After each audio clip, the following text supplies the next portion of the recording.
Welcome back. When Deanie walked out of the Forest Hill Central Middle School gym, it's been said she was never seen again. But that's not the case. There were sightings and conversations in the halls of the school. People saw other things too, cars and boys banging on doors.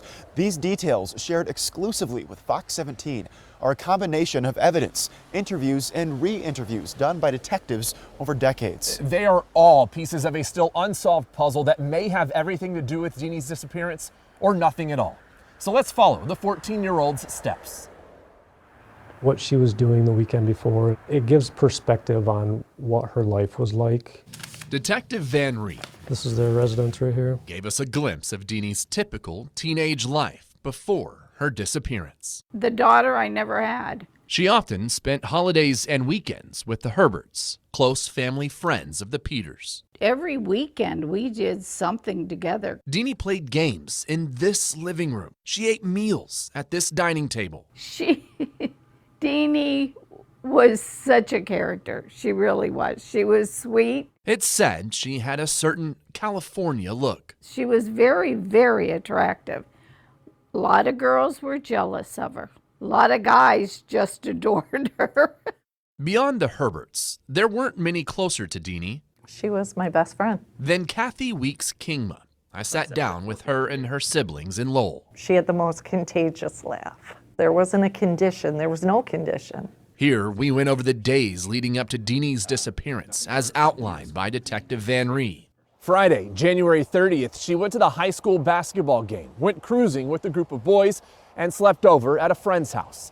Saturday, she hit the roller rink, and later, a party with Kathy. Sunday, she spent time with a boy at her house. Then, the day Deanie was last seen, Thursday, February 5th. There is a part of you that is still 14 years old, that you go back to that moment, that time, and it never leaves you.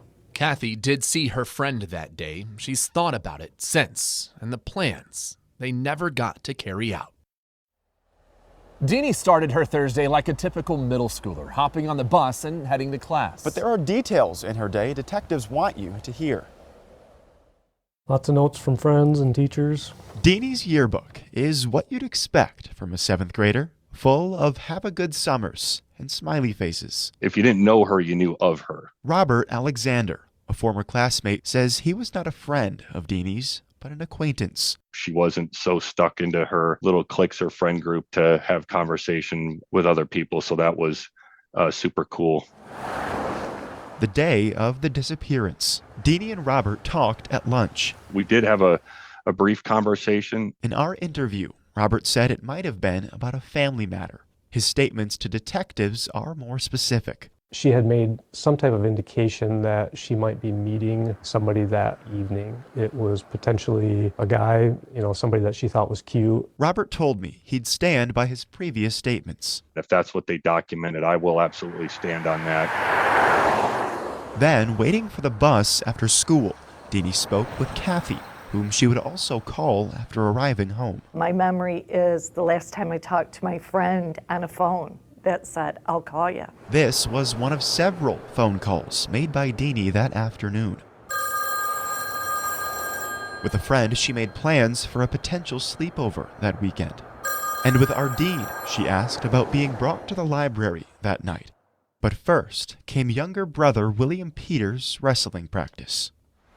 This is the point in the timeline where outsiders begin to form their theories on what happened to Deanie. But on the inside, Detective Van Ree wants to focus on the facts, the verifiable who, what, when, and where of this day.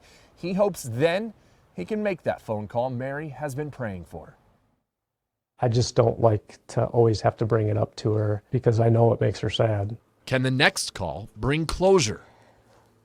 This is what I mean, what happens, and then I have to live with this. Can the next conversation come with an answer? You get my hopes up. At around 4:30 in the afternoon at the middle school, Deanie, Mary, William, and Ardeen's son arrived at wrestling practice. So there's a lot of activity going on at the school. Activities like a middle school band practice, high school night classes, and an aerobics class. There's no way that we've talked to every single person that was there that night. A short time later, Ardene's husband, David Herbert, arrived at the middle school. He told detectives that when he drove in, he noticed a small, intermediate-sized yellow-green car with its passenger door open and no one inside. I didn't know anything about it. Back inside, Mary and Deanie had stopped to watch the aerobics class in the gym. Deanie told her mom she needed to use the bathroom. I walked over, met Mary. Deanie had waved at me and walked out that door. I'll be right back. Those were the words. Neither of them knew that would be the last time they saw Deanie. Why did I ask her to go with me? What if? For decades, it was widely believed that was the last time Deanie was seen. But a handful of people who were here that night saw Deanie and spoke to detectives. Their witness accounts were shared with us. She walked all the way through the gym and out the door. At the back of an aerobics class inside the middle school gym, Sue Dizer was one of the last to see Deanie. I didn't think anything of it at all, and I wouldn't have even noticed except for they were very nice looking and dressed well. Something she recounted to detectives in their initial investigation. Police came and asked our class. She saw Deanie walk out of the gym, beginning what we're now learning was a path through the school. This is a map of the middle school provided to us by the sheriff's office accurate to the day of Deanie's disappearance. The classroom, gyms, and hallways, we'll use all of it to follow Deanie's path. Now we know that when she walked out those gym doors, that's the last time her mom and Ardeen saw her. But there were others that did see her. A student sees Deanie walking west toward the science room where her locker was located.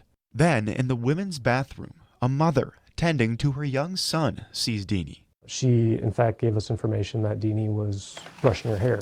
According to her statement to detectives, she had asked Deanie how she was doing.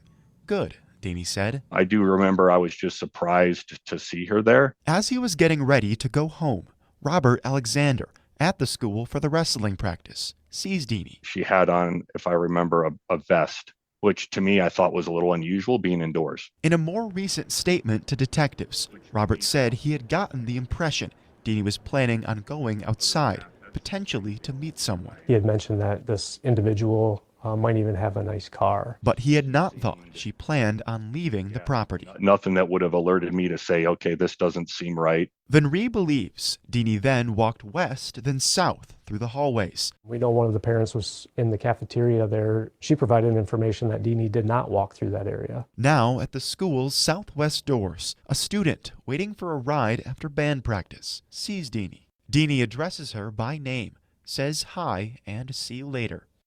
She was very adamant that she could recall that interaction.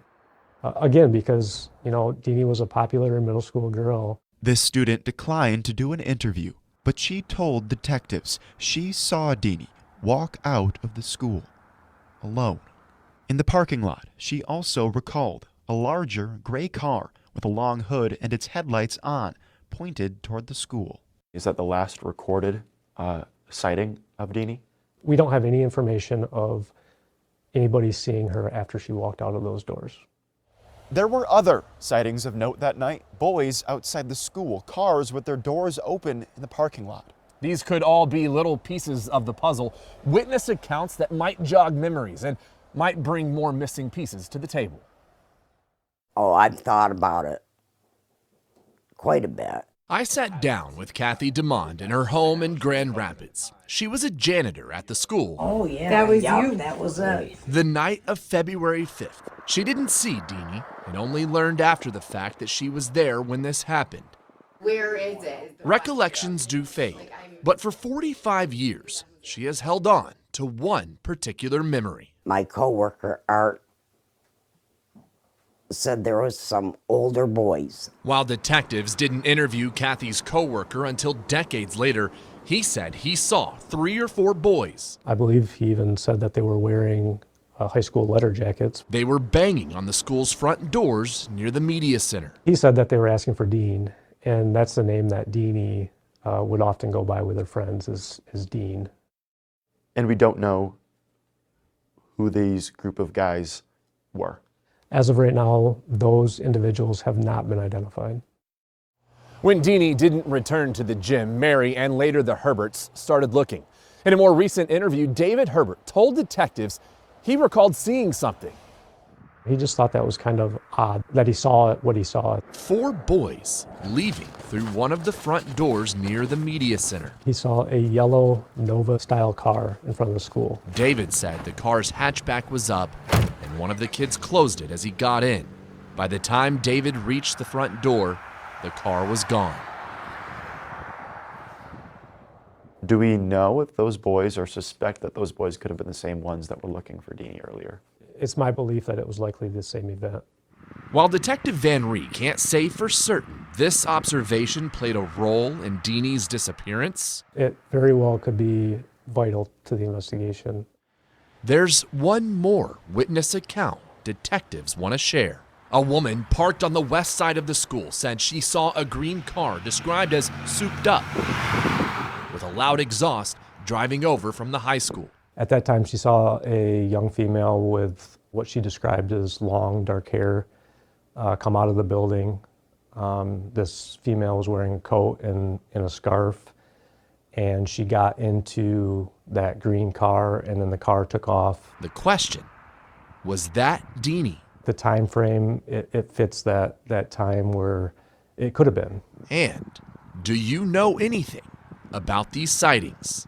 Again, not that they might be directly related to what happened with Deanie, but they're definitely specific details that could lead us to additional people to talk to. We understand we laid out a lot of information that likely leaves you with even more questions. But if it also takes you back to February 5th of 1981, keep watching. Coming up, the hole Deanie's absence has left on those who love her and the action it will take to help them heal.